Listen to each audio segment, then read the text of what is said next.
कुछ ही घंटे पहले पाकिस्तानी हवाई जहाजों ने हमारे हवाई अड्डों पर बमबारी की।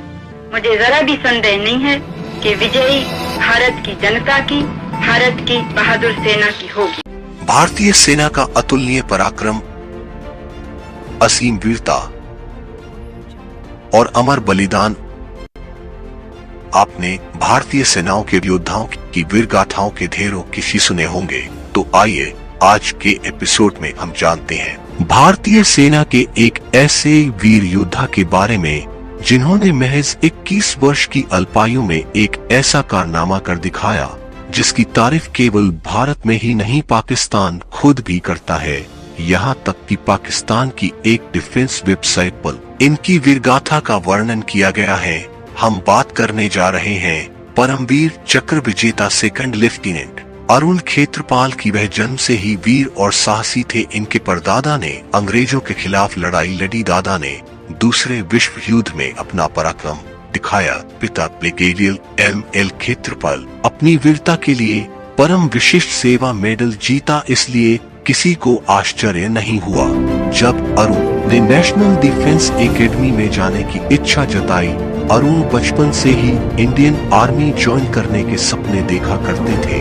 उनके खून में पहली ही देशभक्ति की भावना थी। 14 अक्टूबर 1950 को पुणे में जन्मे अरुण ने अपनी स्कूली शिक्षा the Lawrence school of Senuwar में पूरी की। बचपन से ही शिक्षा और खेलों में अव्वल रहे अरुण सैक्सोफोन बजाने में भी निपुण थे, इसलिए अरुण नेशनल डिफेंस एकेडमी के बैंड में भी शामिल थे। जून 1971 को जब अरुण एकेडमी से पास हुए, तब तक भारत और पाकिस्तान के बीच युद्ध के बादल मंडरा रहे थे और अचानक 3 जून 1971 में भारत और पाकिस्तान के बीच युद्ध छिड़ गया। उस समय अरुण आर्मी में एक नए सेकंड लेफ्टिनेंट के रूप में 17वीं पूना हॉर्स में कमीशन्ड हुए, परंतु अरुण खेत्रपाल को युद्ध में जाने की अनुमति नहीं मिली क्योंकि अभी तक उनकी ट्रेनिंग भी पूरी नहीं हुई थी।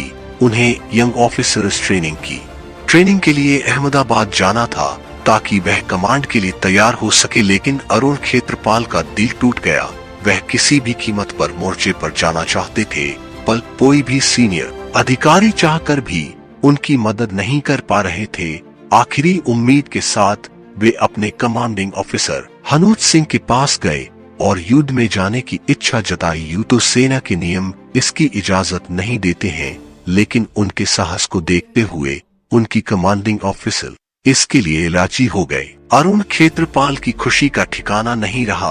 अरुण खेत्रपाल के लिए एक नई रेजिमेंट फोर्स तैयार की गई जो कि 47वीं इन्फेंट्री ब्रिगेड की कमान के तहत आती थी, जिसे ब्लैक एरो ब्रिगेड के नाम से भी जाना जाता था। रेजिमेंट को ऑर्डर दिया गया कि वे शकरगढ़ सेक्टर में बसंतर नदी के पास एक ब्रीज हेड कोर्ट स्थापित करें, क्योंकि बसंतर नदी एक ऐसी जगह थी जो पाकिस्तान बेस के काफी करीब थी और यह रणनीतिक रूप से दोनों देशों के लिए बहुत ही महत्वपूर्ण थी, क्योंकि इससे जम्मू से पंजाब तक के सभी रेलवे और रोड लिंक आते थे और पाकिस्तान इस इलाके पर कब्जा करके पूरे जम्मू कश्मीर को बाकी हिंदुस्तान से अलग करना चाहता था। साथ ही अमृतसर, पठानकोट जैसे कई महत्वपूर्ण एरिया खतरे में पड़ सकते थे और पाकिस्तान ने इस ब्रीज हेड कोर्ट को तोड़ने के लिए एक पूरी आर्मर्ड ब्रिगेड भेजी। एक आर्मर्ड ब्रिगेड में लगभग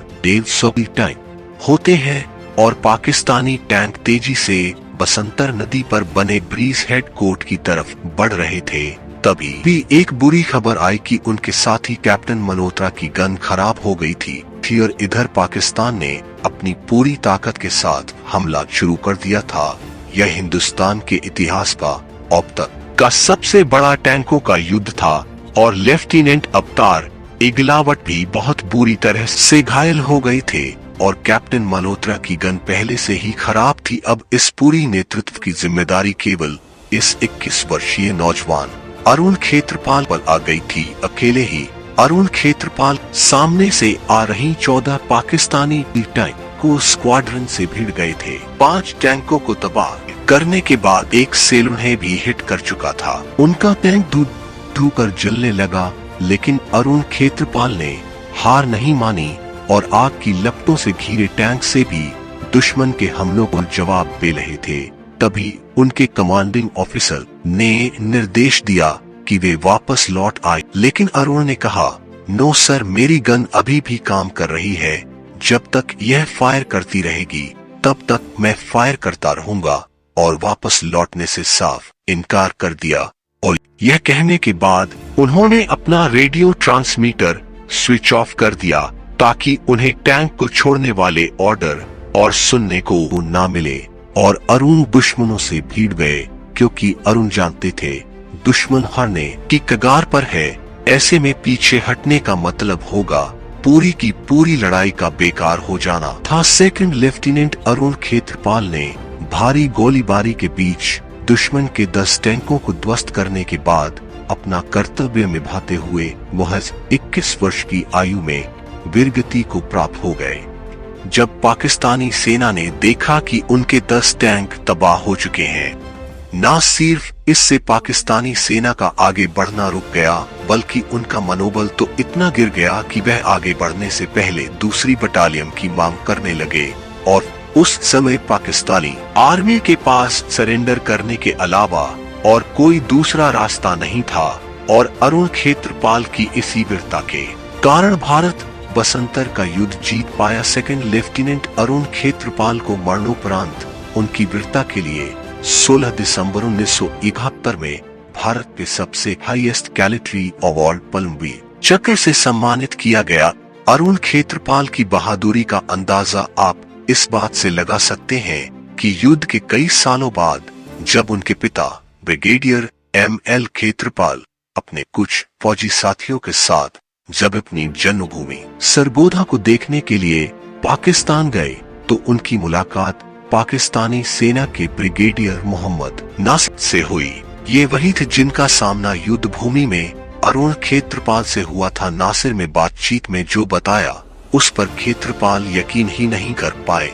उन्होंने बताया कि मुझे बहुत ही अफसोस के साथ यह बात बतानी पड़ रही है कि अरुण मेरे ही हाथों मारा गया, और मैं अरुण की बहादुरी और पराक्रम को कभी नहीं भुला पाऊंगा। न केवल ब्रिगेडियर नासिर ने अरुण की बहादुरी को सलाम किया, बल्कि पाकिस्तानी सेना के एक मेजर AH अमीन ने युद्ध के इतिहास का वर्णन करते हुए लिखते हैं, केवल एक ही मौका था जब हम उस सेक्टर में जीत हासिल कर सकते थे, लेकिन पुनः हॉर्स के एक अकेले अफसर सेकंड लेफ्टिनेंट अरुण खेत्रपाल ने बाजी पलट दी। अगर भारतीय सेना में ऐसे वीर सिपाही होते हैं तो दुनिया की कोई भी ताकत भारत को नहीं हरा सकती। इस हार का दर्द पाकिस्तान के लिए इतना बड़ा था कि पाकिस्तानी टैंक बटालियन के कमांडर ने युद्ध के बाद भारतीय बटालियन के कमांडर से मुलाकात करके अरुण खेत्रपाल के बारे में पूरी जानकारी ली। एक अनुमानित आंकड़े के अनुसार इस युद्ध में भारत के 10 टैंक तबाह हुए थे और भारत ने पाकिस्तान के 46 टैंकों को तबाह किया था। अरुण खेत्रपाल के सम्मान में NDA के परेड ग्राउंड का नाम खेत्रपाल ग्राउंड रखा गया।